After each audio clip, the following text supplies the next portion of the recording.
आज आपण 183 हे पुष्प आहे. दिनांक 7 फेब्रुवारी 2022 आणि संविधान पारायणामध्ये आपण हा जे तिसरं पुष्प प्रश्नोत्तरासाठी खर्ची घालणार आहोत. प्रश्न महत्वाचे आहेत. कसं आहे, पारायण आपण करतो, काहीतरी वाचतो, काहीतरी सांगतो, त्याचे अर्थ लावतो, अन्वय अर्थ लावतो आणि ते जनतेपर्यंत पोहोचावं अशी अपेक्षा करतो. पण तुम्ही जे बोलता त्यातून जनतेचे प्रश्न ऍड्रेस होतात का? त्यांच्या प्रश्नांना उत्तर मिळतात का? ते जर मिळत नसतील तर अविरत प्रश्न निर्माण होतच राहतील.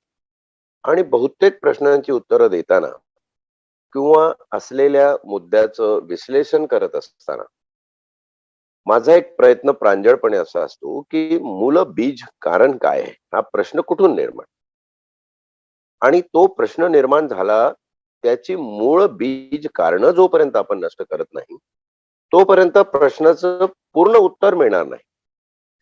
अर्ध उत्तर, अर्ध सत्य किंवा थोड्या वेळापुरती मलमपट्टी अशा प्रकारे उत्तर मिळतील. पण पूर्ण उत्तर 100% अशा प्रश्नांचं आपल्याला मिळणार नाही. आणि ते जर व्हायचं असेल तर आपल्याला जरी प्रश्न रिपीट होत असले, परत परत येत असले, काही काही प्रश्न थोडेसे वेगळ्या घाटणीचे असतात, काही प्रश्नांमध्ये खरंच चर्चा करावी, त्याचं विश्लेषण करावं असे असतात, काही प्रश्न स्टॅटिस्टिकल उत्तर, सांख्यिकीमध्ये उत्तर देण्यासारखे असतात, की उदाहरणार्थ हे कायदे अशा प्रकारे कोण करतं, तर देशात संसद आणि राज्यामध्ये विधानमंडळ हे कायदे करतात. अशा प्रकारची 2+2=4 अशी ही काही प्रश्नांची उत्तर असू शकतात किंवा काही प्रश्न असे असतात. परंतु जे तुम्हाला विचार करायला भाग पाडतात, तो विचार मूलगामी तुमच्या स्वतःबद्दल, त्यानंतर तुमच्या कुटुंबियांबद्दल, त्यानंतर तुमच्या समाज परिस्थितीबद्दल आणि एकंदर देशात जी वातावरण, जी स्थिती आहे, अशा 3-4 परिप्रेक्ष्यातून जो प्रश्न प्रवाहित होतो, जो विचार प्रवाहित होतो, तो अशा प्रकारे विचार करायला भाग पाडणारे काही प्रश्न आहेत. मला आजचा हा प्रश्न वाटतो की जात व्यवस्था नष्ट व्हावी. ज्या जात व्यवस्थेचं मूळ हे आर्थिक शोषणामध्ये आहे, ती जात व्यवस्था नष्ट व्हावी असं आपल्याला वाटतं. मग ती जात व्यवस्था नष्ट का होत नाही? घटनेमध्ये तर जातीचं मूल्यांकन आहे ते आरक्षणासाठी आवर्जून करण्यात आलेलं आहे. मग आरक्षण ही जात दृढ करणारी संकल्पना झाली आहे का? इकडेही लक्ष दिलं पाहिजे. कधी कधी घटनाकारांची जी प्रगल्भता आहे, त्यांनी ज्या उदात्त उद्देशाने ही तत्व तुम्हाला सांगितली, तेवढी उदात्तता आपण आपल्यामध्ये ग्रहण केली आहे का? तेवढ्या व्यापक दृष्टीने आपण त्या संकल्पनांकडे बघितलं आहे का? सरळ सरळ जर म्हटलं तर आरक्षणाने जात व्यवस्था अबाधित ठेवली आहे. आरक्षण आहे म्हणून जात व्यवस्था आहे असं म्हणायचं का? की जात व्यवस्था आहे म्हणून आरक्षण आहे असं म्हणायचं? किंवा मग जात व्यवस्था संविधानाने जोपासली आहे का, हे म्हणणं कितपत योग्य राहील? असा हा जो एकंदर प्रश्न उत्तरांचा चक्रव्यूह आहे, त्या चक्रव्यूहाला जर छेदायचं असेल तर आपल्याला मूळ बीज काय आहे त्याचं ते बघायला पाहिजे. आता जात हा शब्द जर आपण बघितला तर कास्ट ओरिएंटेशन किंवा जात व्यवस्था आपल्या भारतामध्ये ज्या पद्धतीनं ज्या काळात रुजवली गेली, ती भारताच्या वैयक्तिक, व्यक्तिगत, कौटुंबिक, सामाजिक आणि राष्ट्रीय अशा चारही खंडांचा भाग झाली. आणि ही कशासाठी रुजवण्यात आली? काही लोक याचं उत्तर असं देतात की कौशल्य गृहीत धरून, म्हणजे एखाद्याला सोनार काम जमतं, एखाद्याला लोहार काम जमतं, एखाद्याला सुतार काम जमतं, एखाद्याला मातीची मडकी बनवण्याचं कुंभार काम जमतं, गवंड्याला दगड तोडून कपारी करून त्या बांधण्याचं काम जमतं. तर या त्याच्या कौशल्यनिहाय पडलेल्या आहेत का? चला आपण गृहीत धरू की हो, जात ही त्याला दिलेल्या किंवा त्याच्यामध्ये असलेल्या कौशल्याने झालेली आहे. तिथपर्यंत एकदम ठीक आहे, काहीही प्रॉब्लेम नाही कोणाला. की एखाद्याला तुम्ही सुतार म्हणून ओळखतात, आजही एक engineer, doctor, interior decorator, geographer असे नावाने लोक ओळखले जातात. ही कौशल्यच आहे एक प्रकार. तिथपर्यंत ठीक आहे. पण इंजिनियर हा डॉक्टर पेक्षा कनिष्ठ किंवा इंजिनियर हा डॉक्टरच्या वर ज्येष्ठ, त्याच्यावरती जिओग्राफर, त्याच्यावरती इकॉनॉमिस्ट, त्याच्यावरती पॉलिटिशियन, अशी जी उतरंड मांडली गेली, त्या उतरंडीला आपण नीट समजून घेतलं पाहिजे की ही कोणी मांडणी केली आणि ज्याने कोणी ही मांडणी केली त्याचा उद्देश काय होता, हा स्पष्ट करताना आपल्याला काही गोष्टी लक्षात घ्याव्या लागतील.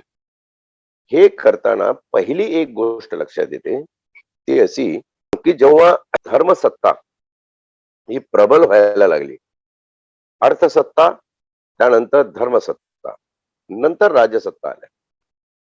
धर्मसत्ता जशी जशी प्रबल व्हायला लागली, धर्मसत्तेने आपलं धर्मसत्ताक, जसं आपण प्रजासत्ताक म्हणतो, आपलं धर्मसत्ताक हे दृढ ठेवण्यासाठी काही नियम लावले. आणि ते नियम कुठल्या माध्यमातून लावले? दैवी, देवत्व, ग्रंथ या माध्यमातून ते नियम लावण्यात आले. आणि त्या नियमानुसार असं एक वर्णन केलं गेलं की शरीराचे जे भाग आहेत त्याच्यात अमुक भागापासून अमुक, तमुक भागापासून तमुक, असं तसं तसं तसं करत. आणि म्हणून जे खालचे आहेत ते पायापासून झालेले शूद्र, कमरेच्या ह्याच्यापासून झालेले ते वैश्य, तुम्हाला छातीच्या भागापासून झालेले क्षत्रिय आणि डोक्याच्या भागापासून झालेले ब्राह्मण. ही जी जात व्यवस्था होती, कौशल्याप्रमाणे तुम्हाला ते म्हणायचे, तिथपर्यंत काही प्रॉब्लेम.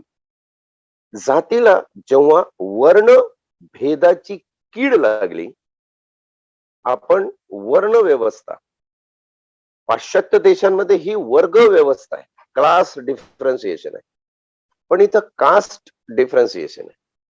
हे वर्ण व्यवस्था लागल्यानंतर मुळात 3च वर्ण, आणि नंतर हे कोणी आपलं ऐकत नाही म्हटल्यानंतर धर्मसत्तेने त्यांना शूद्र करून टाकले. शूद्र कोण आहेत याचं जे आंबेडकरांचं किंवा इतरही लेखकांनी त्यावर भरपूर विवेचन विश्लेषण करून, चिंतन मनन करून, तत्वचिंतन करून पुस्तकं लिहिलेली आहेत.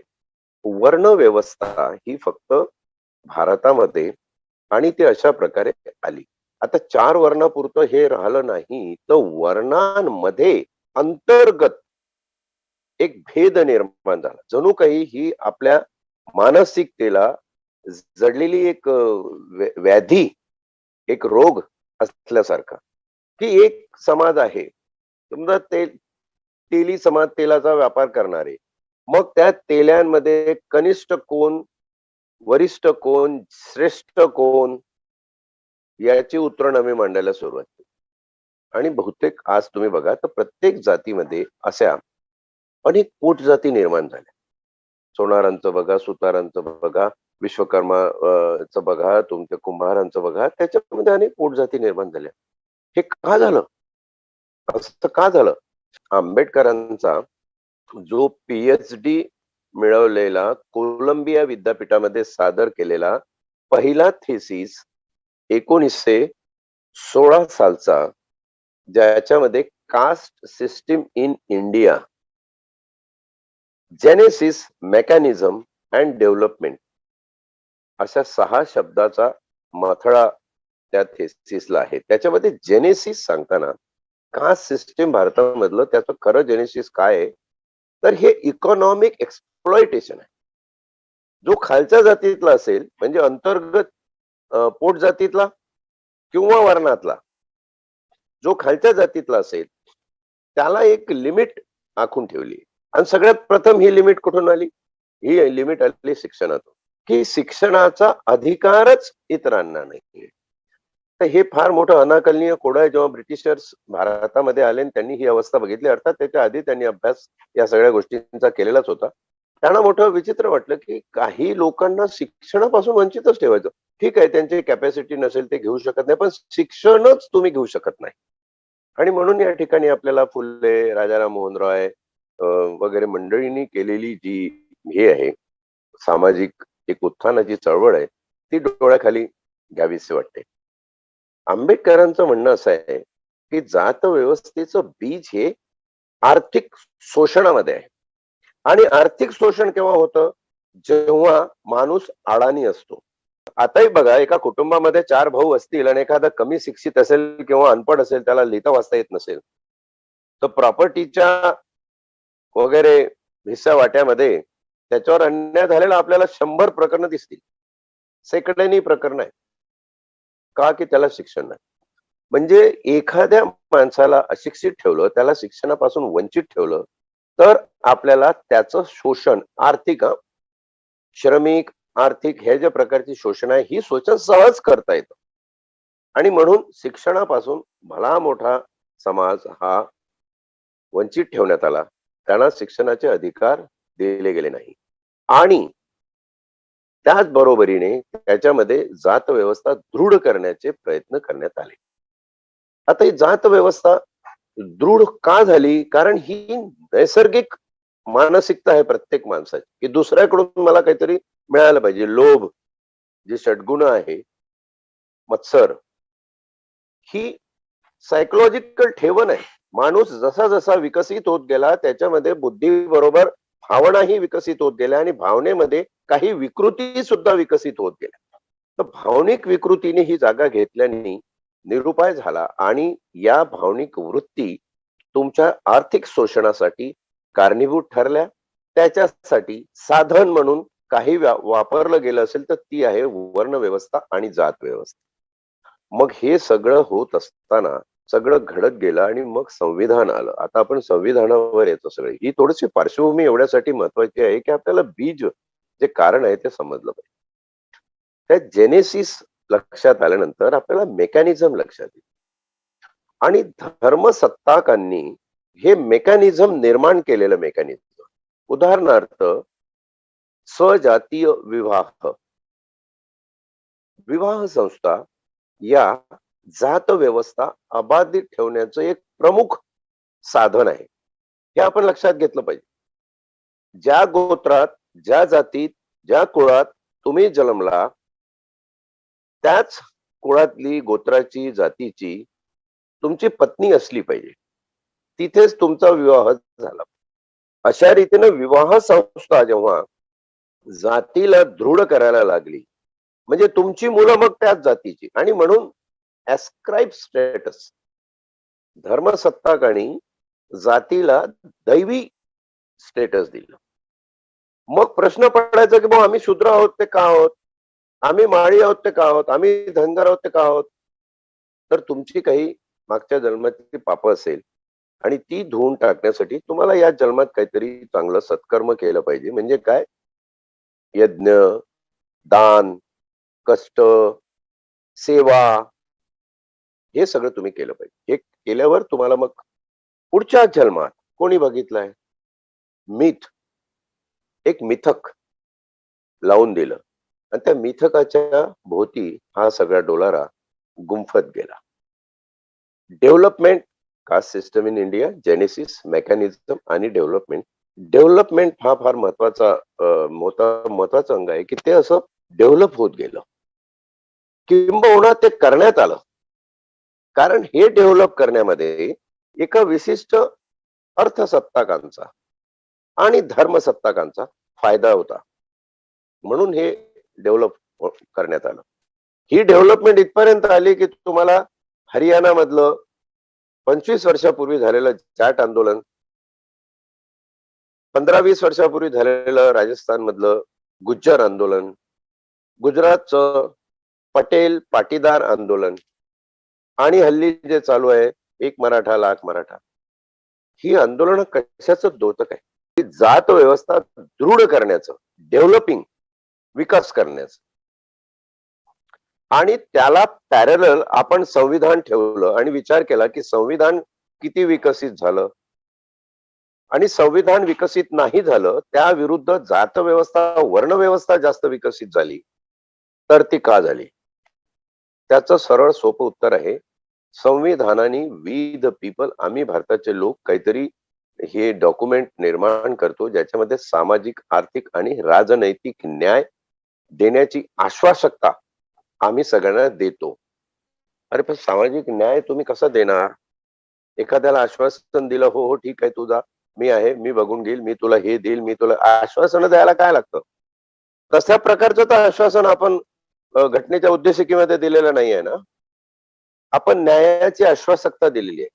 आम्ही सर्व भारताचे लोक हे आश्वासन देतो की या समाजाला, या देशाला सामाजिक, आर्थिक आणि राजनैतिक, राजकीय नाही म्हटलंय, इथं फार महत्वाचा शब्द आहे, राजनैतिक, पॉलिटिकल मॉरॅलिटी, जे कॉन्स्टिट्युशनल मॉरॅलिटी मध्ये मर्ज होते, जी संविधानिक नीतिमत्ता तुम्हाला सांगते,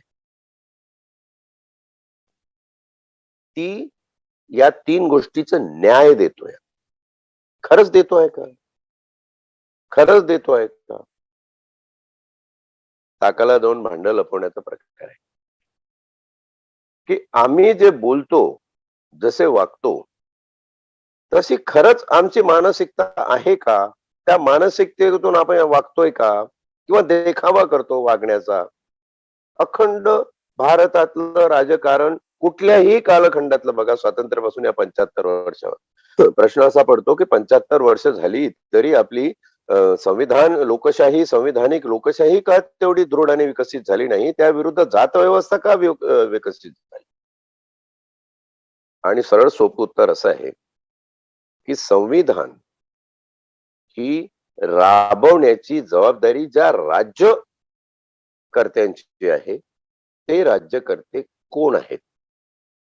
तर तुम्ही सगळ्या राजकीय पक्षाचा परामर्श घ्या, त्यांचे महामहिम मुख्य कोण आहेत, सगळी कळसूत्री हातात ठेवणारे, त्याचा परामर्श घ्या, तर तुम्हाला दिसेल की हे सगळे प्रस्थापितच लोक आहेत.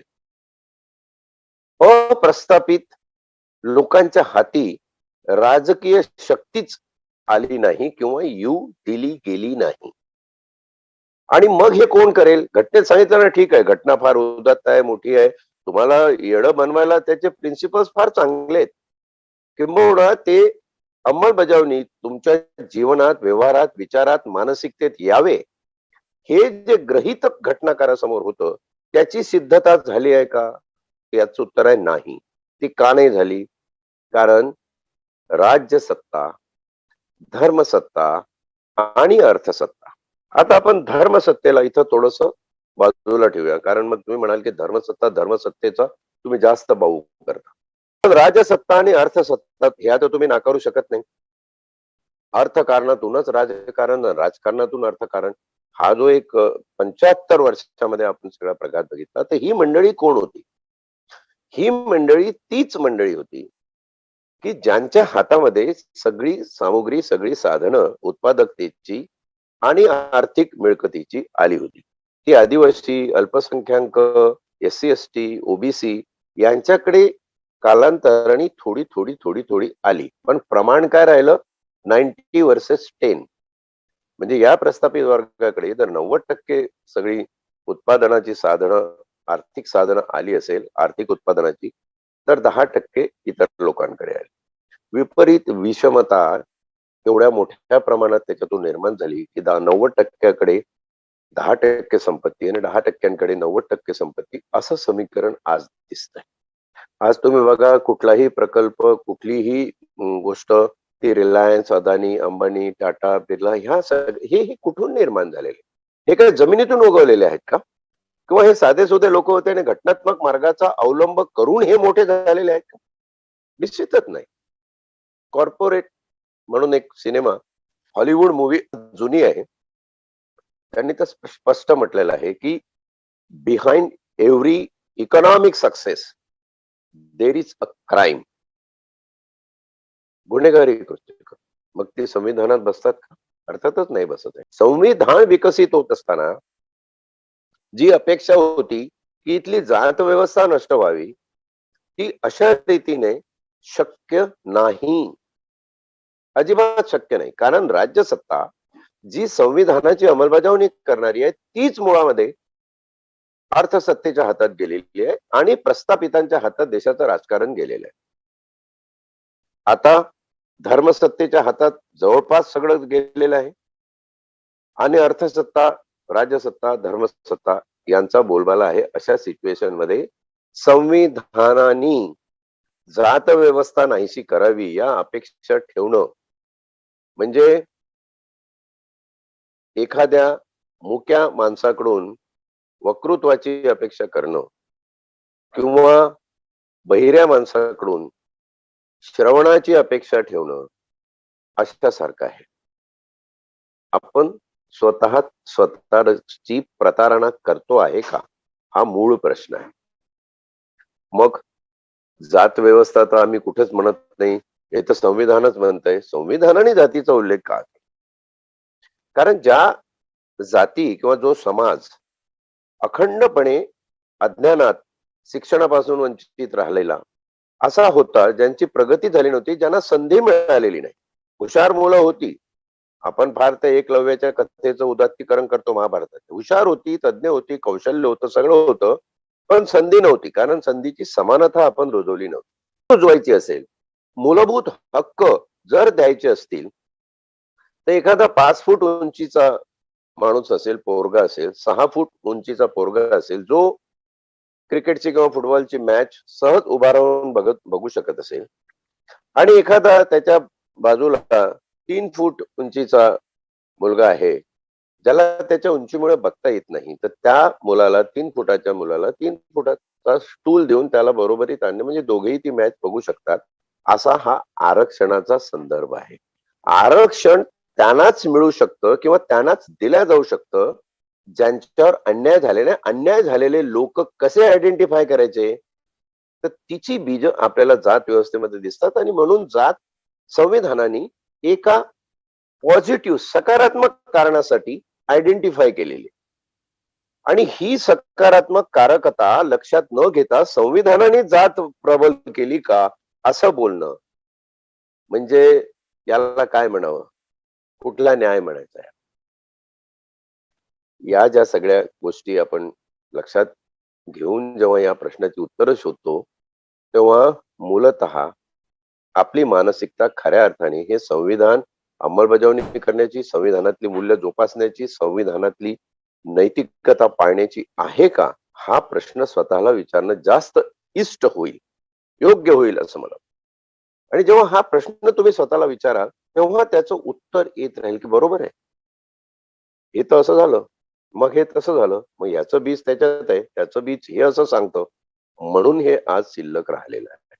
आपण रोग जडला असेल, ट्युबरक्युलोसिस झाला आणि खोकला येतो, त्याला खोकल्याचं सिरप दिलं म्हणजे टीबी जाईल का? नाही जाणार. त्याच्या टीबीचे जे जंतू शरीरामध्ये खालवर पसरलेले आहेत, त्याचं निर्मूलन करण्यासाठी वेगळी औषधं घ्यावी लागतील. कदाचित खोकल्याचं औषध दिल्याने खोकला थांबेल, पण खोकला बंद झाला म्हणजे टीबी बरा झाला का? तर नाही. खोकला बंद झाला हे तेवढ्यापुरतं लक्षण आहे. ती औषधं थांबली की परत खोकला उसळेल आणि पहिल्यापेक्षा जास्त जोमाने उसळेल आणि म्हणून आज जात व्यवस्था ही जास्त दृढ झाल्याचं जे लक्षण आहे ना, ते या उदाहरणातून स्पष्ट होतं. की आम्ही जो उपाय जिथे जसा करायला पाहिजे तसा करण्यात सपसेल अपयशी झालेलो आहोत. कारण प्रस्थापितांचं राज्य, प्रस्थापितांची सत्ता, अर्थसत्तेचं प्रस्थापन या गोष्टीमध्ये आपण फसलो आहोत. आपलं संविधान आपण फसवलं आहे. आपली नीतिमत्ता, आपली मानवता हे सगळं आपण त्याच्यामध्ये अडकवून बसलेलो आहोत. मार्ग काय? कारण प्रश्न विचारल्यावर उत्तर हे शोधलं पाहिजे. मार्ग काय? मार्ग याच्यातून एकच आहे, की प्रत्येकाने सक्रिय आणि सकारात्मक 2 दृष्टी. निष्क्रियपणे सकारात्मक विचार करून काही उपयोग नाही. त्याच्याशी आपला काही संबंध नाही, जाऊ द्या काय करायचंय, राजकारणात ते बघून घेतील. ही निष्क्रिय सकारात्मकता झाली. सक्रिय सकारात्मकता एक ऍक्टिव्ह पॉझिटिव्हिजम हा तुमच्यामध्ये निर्माण होणं आवश्यक आहे, की मी जे बोलतो, जसं करतो, जसं सांगतो, तसं खरंच माझ्या वागणुकीत आलंय का? व्यक्तिगत, कौटुंबिक, सामाजिक आणि राष्ट्रीय जीवनात तसं प्रतिबिंब पडतंय का? हे आत्मपरीक्षण होणं महत्वाचं. केवळ संविधानाला दोष दिला आणि सांगितलं की संविधानाने जातव्यवस्था दृढ केली, कारण संविधानात आरक्षण दिलेलं आहे. आज जवळपास परिस्थिती हे मांडण्यासारखी आहे की संविधानाच्या आरक्षण या विरोधामुळं जात व्यवस्थेकडे जास्त माणूस झुकायला, प्रत्येकाला आपलं आयडेंटिफिकेशन हे जातीमधून करून आणि ती जात हे कशी मागासली आहे याची हे नोंद करून घेण्यासाठीची जी अहमहिका चढाओढ लागलेली आहे. पूर्वी असं नव्हतं. शाहू महाराजांनी जेव्हा रिझर्वेशन 1902 मध्ये लावलं, त्या आरक्षणाच्या पॉलिसीमध्ये धनगर समाजाला आरक्षण मिळालं पाहिजे असं त्यांना अपेक्षित होतं आणि त्यांनी धनगर समाजाच्या जाती या आरक्षणामध्ये समाविष्ट केल्या होत्या. हा काळ ब्रिटिश काळ आहे. 1902 करवीर संस्थान जे कोल्हापूरचं आहे तिथे ही अंमलबजावणी झाली.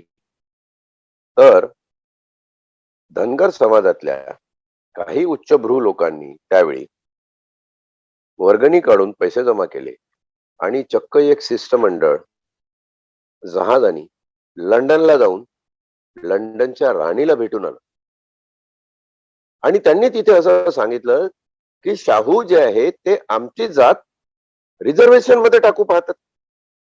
आरक्षणासाठी आमची जात, आमचा स्तर कमी होईल हो, आमचा दर्जा कमी होईल. आम्ही व्यवस्थित आहोत, आम्हाला समाजामध्ये मान प्रतिष्ठा आहे, पण आरक्षण जर आम्हाला मिळत असेल, आम्ही SC ST या कॅटेगरीमध्ये जाऊ, ते आम्हाला नको आहे. हे रेकॉर्डर आहे, त्यांनी निवेदन राणीला देऊन आल्याच. म्हणजे तो काळ जिथे मला माझी जात आरक्षणामध्ये नसावी असं वाटतं, कारण मी प्रगत आहे अशी माझी धारणा आहे.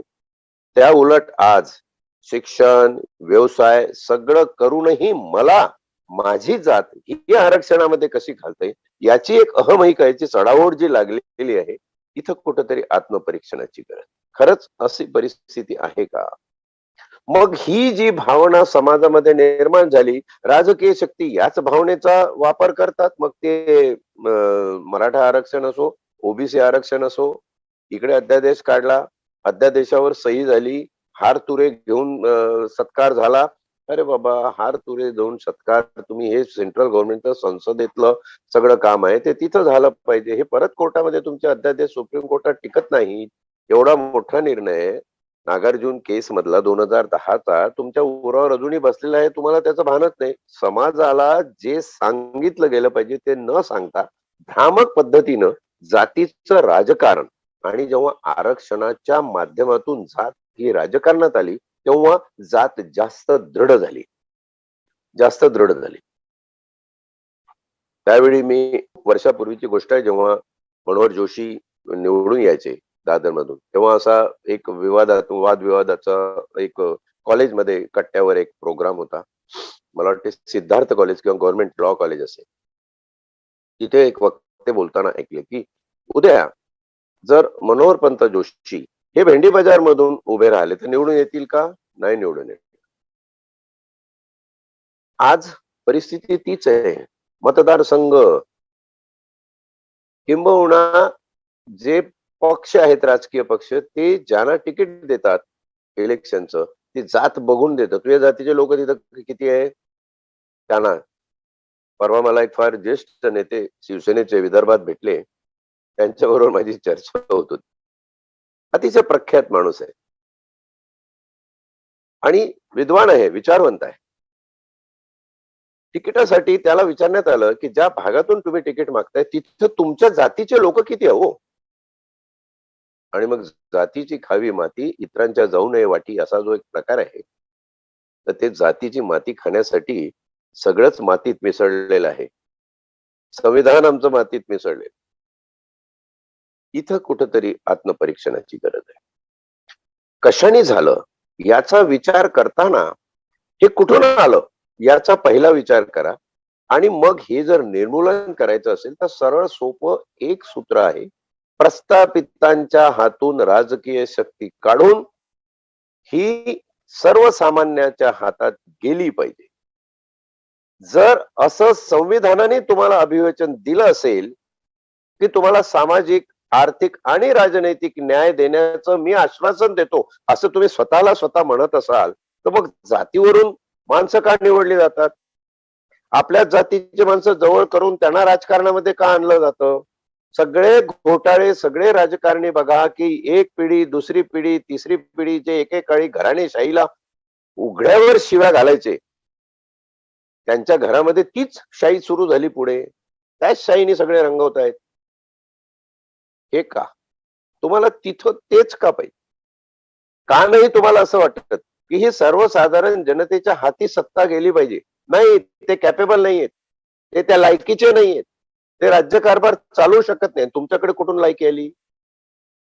सत्तेतून, पैशातून.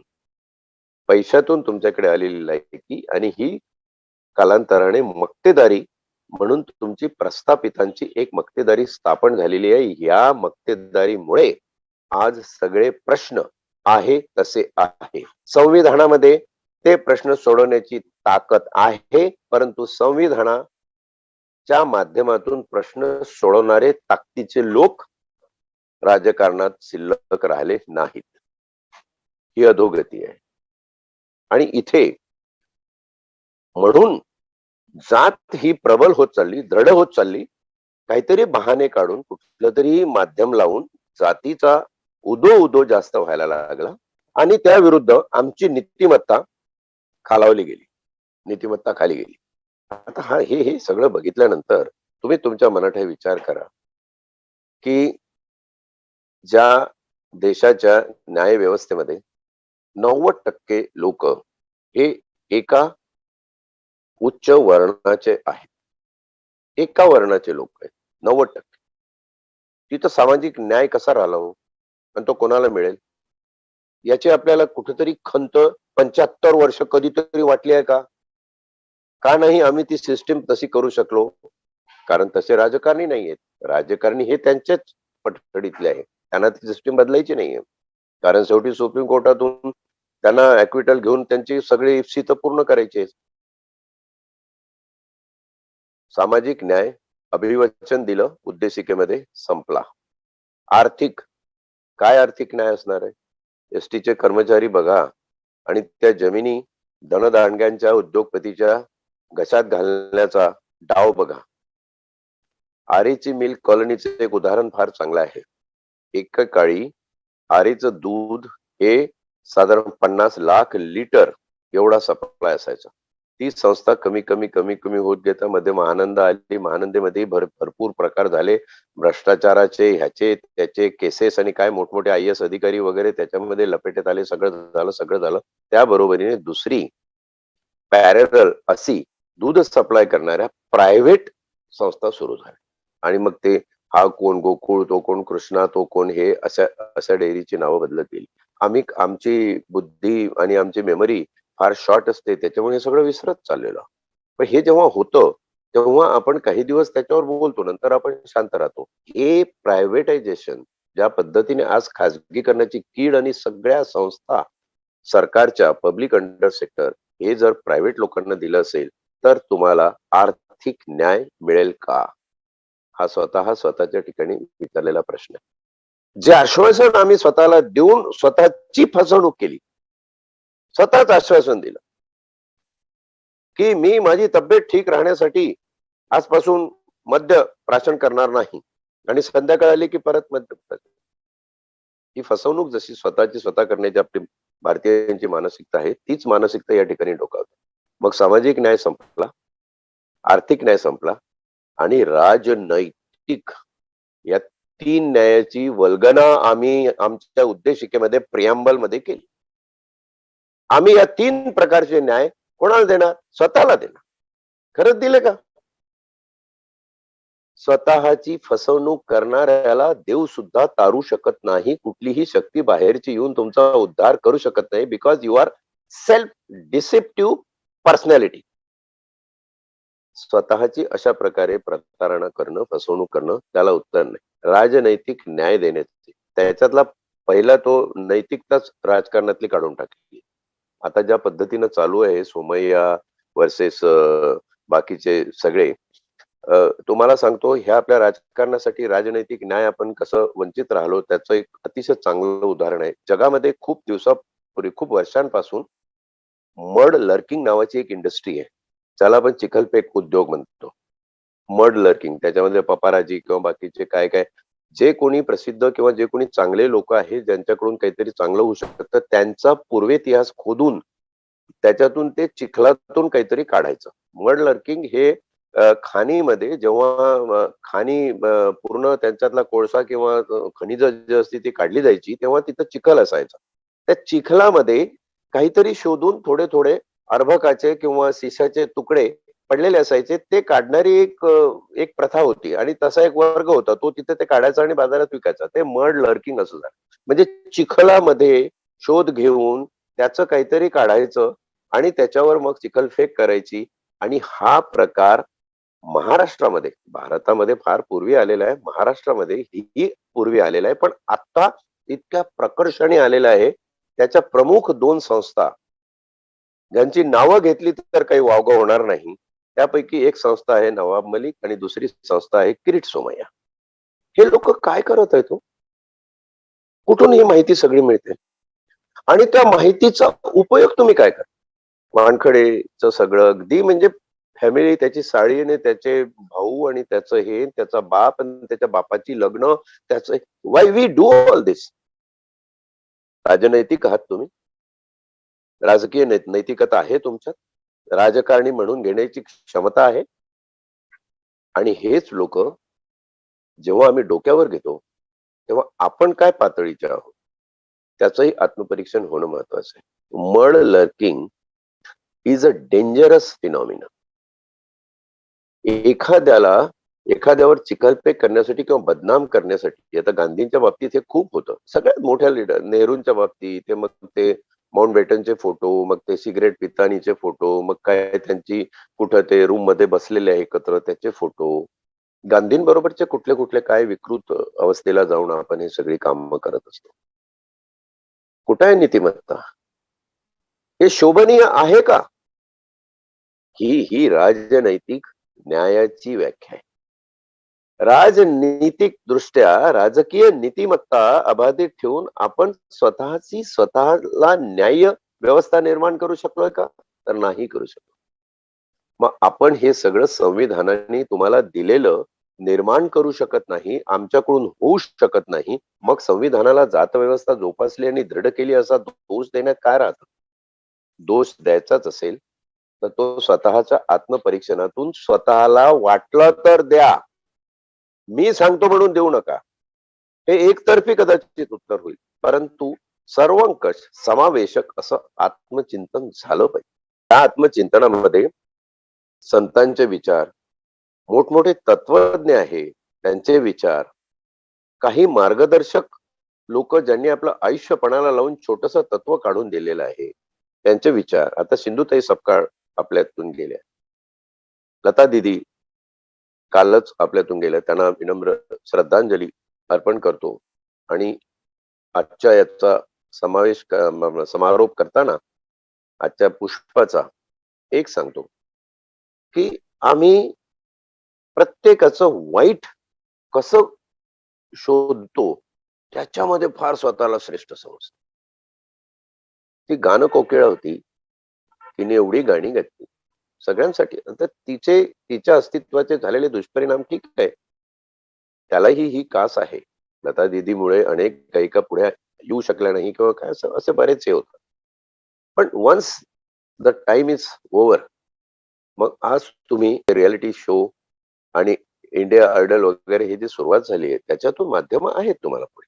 तुमच्या कलागुणांचा तुम्ही व्यर्थ तुमची ऊर्जा आणि एनर्जी त्या गोष्टीवर घालवण्यापेक्षा तुम्ही बाकीचं काहीतरी बघा. मग फार तिच्या जातीचा शोध घेऊन हे करण्यापर्यंत सिंधुताई सपकाळ ही मुलं पळवणारी बाई होती. पितळे नावाचे वकील, त्यांनी तेव्हा 2 लाख रुपये म्हणजे फी घेऊन तिला हायकोर्टातून तिला ऍक्विटल केलं आणि असं झालं तसं झालं, हे सगळ्याला अर्थ नसतो.